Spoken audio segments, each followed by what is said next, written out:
Hello student, BA part 2 drawing and painting. आज की class में मैं आपको सिंधु सभ्यता के काल के बारे में बताने जा रही हूँ, जिसमें विभिन्न विद्वानों के मतभेद रहे हैं। ठीक है, सबने अपना अलग अलग समय बताया है सिंधु सभ्यता का। बेसिकली बहुत सारी बुक्स में देखने को मिलता है कि किसी बुक में 2500 से 1500 ईसा पूर्व तक, किसी बुक में आपकी 3500 से 2700 ईसा पूर्व तक। इसका यह कारण है कि सिंधु सभ्यता से जितने भी अवशेष प्राप्त हुए हैं वे सभी पुरातात्विक स्रोतों पर आधारित हैं। यानी कि जो भी जानकारियां प्राप्त हुई हैं सिंधु सभ्यता से वे सभी पुरातात्विक स्रोतों पर आधारित हैं। जो वहां पे लिखित अवशेष हैं उनको पढ़ा नहीं जा सकता है। अभी स्टार्टिंग में जब मैंने फर्स्ट क्लास ली थी आपको, तो उसमें बताया था कि सिंधु सभ्यता को आदि ऐतिहासिक काल के अंतर्गत रखा गया है। यानी कि इसमें जो भी लिखित अवशेष प्राप्त हुए हैं उनको पढ़ा नहीं जा सकता है। ठीक है, तो जो भी यहाँ पे लिखित अवशेष प्राप्त हुए उनको पढ़ा नहीं जा सकता है। इसी के परिणाम स्वरूप विभिन्न विद्वानों जैसे सर जॉन मार्शल, मार्किन व्हीलर और माधव स्वरूप बस, रेडियो कार्बन डेटिंग, इन्होंने अपने अलग अलग तिथिक्रम देना स्टार्ट कर दिया। जो सबसे पहला तिथिक्रम था वो दिया है सर जॉन मार्शल ने। यहाँ पे मैं नोट कर रही हूँ, sir John Marshall. Sir John Marshall के अनुसार इन्होंने सबसे पहला अपना तिथिक्रम दिया, क्योंकि इनको पुरातत्व विभाग का खुदाईकर्ता माना जाता है नेतृत्व में। ठीक है, इन्होंने कहा सिंधु सभ्यता का समय 3250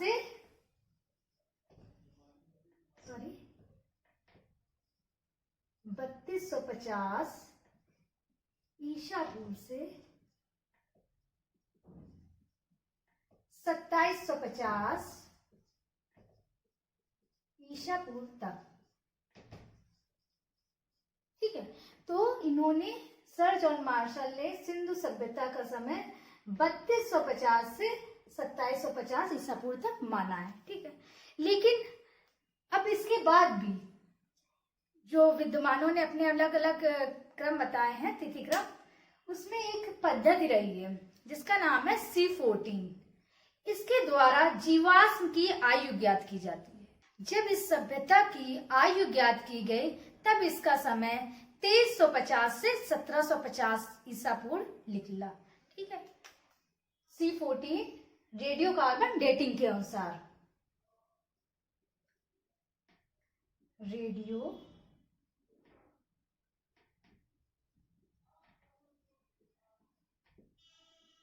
कार्बन डेटिंग के अनुसार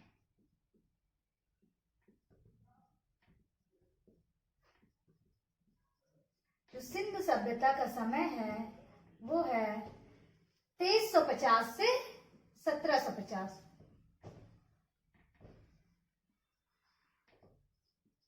2350 ईसा पूर्व से 1750 ईसा पूर्व। ठीक है, ये आप नोट भी करते चल सकते हैं, लिख लीजिए।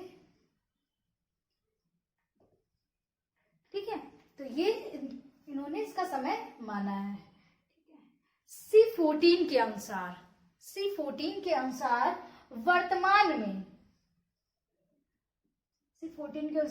वर्तमान में सिंधु सभ्यता का समय, जो नवीन पद्धति है सिंधु सभ्यता में, ठीक है, उसमें इसका समय 2500 ईसा पूर्व से 1700 ईसा पूर्व तक माना है।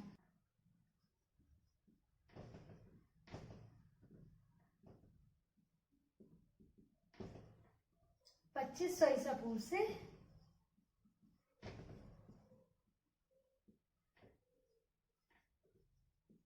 1700 ईसा पूर्व तक माना है। ठीक है, तो आप लोग इसको पढ़ सकते हैं अच्छे से। ठीक है, इसको ध्यान रखिए और इसको भी आप विशेष रूप से ध्यान रखने की कोशिश करिए, क्योंकि कभी कभी पूछ लिया जाता है। अब जो इसके बाद विद्वानों ने अलग अलग क्रम बताए हैं वो है माधव स्वरूप वत्स के अनुसार। वत्स के अनुसार, ठीक है, सिंधु सभ्यता का जो समय है वो, ठीक है, यहाँ पे मैंने नोट कर दिया है। माधव स्वरूप वत्स के अनुसार 3500 ईसा पूर्व से 2700 ईसा पूर्व तक, ठीक है। अब है आपके मार्टिमर व्हीलर। मार्टिमर व्हीलर के अनुसार सिंधु सभ्यता का समय, मार्टिमर व्हीलर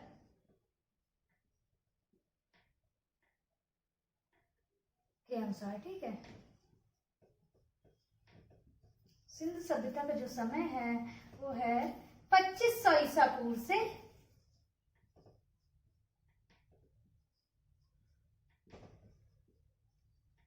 1500 ईसा पूर्व तक, ठीक है। तो ये इन्होंने सिंधु सभ्यता का समय माना है 2500 ईसा पूर्व से 1500 ईसा पूर्व तक। लेकिन अब इनमें से जो आपको मेन रूप से याद करना है वो आप सर जॉन मार्शल के अनुसार और रेडियो कार्बन डेटिंग के अनुसार अच्छे से याद कर सकते हैं, ठीक है। ये इन्होंने समय बताया है और इसको सबसे ज्यादा महत्वपूर्ण माना गया है। तो ये थी कुछ काल के विषय में प्रमुख जानकारियां जो कि मैंने अभी बताई हैं आपको।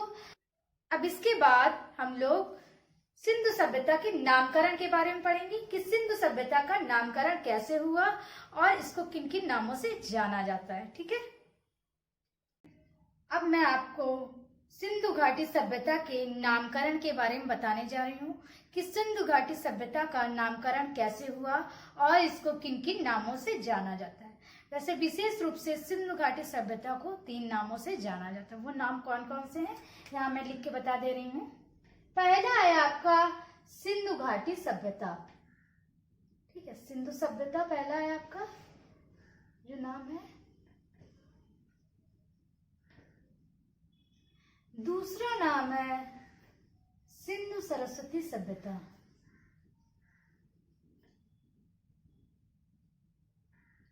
ठीक है, सिंधु सरस्वती सभ्यता।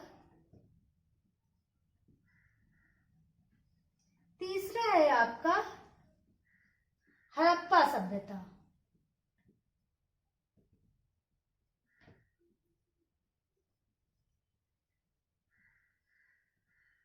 जो सबसे पहला नाम था वो था आपका सिंधु सभ्यता, ठीक है। अब क्वेश्चन ये उठता है कि सिंधु सभ्यता का नाम सिंधु घाटी सभ्यता कैसे पड़ा, ठीक है। तो इसके बारे में चर्चा करते हैं कि सिंधु घाटी सभ्यता इसका नाम कैसे पड़ा, ठीक है। प्रारंभ में जितने भी अवशेष खोजे जा रहे थे वो बेसिकली सिंधु नदी और उसकी सहायक नदियों के पास ज्यादातर मिले हैं। ये आपकी सिंधु नदी है, सिंधु नदी पाकिस्तान में है, ठीक है।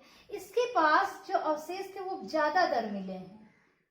सिंधु नदी के पास जो अवशेष है वो ज्यादातर मिले हैं और जो सिंधु की सहायक नदियां हैं वो है, यहाँ पे मैं नोट कर दे रही हूँ, लिखते चलिए। सहायक नदी रावी, सतलज, चिनाब,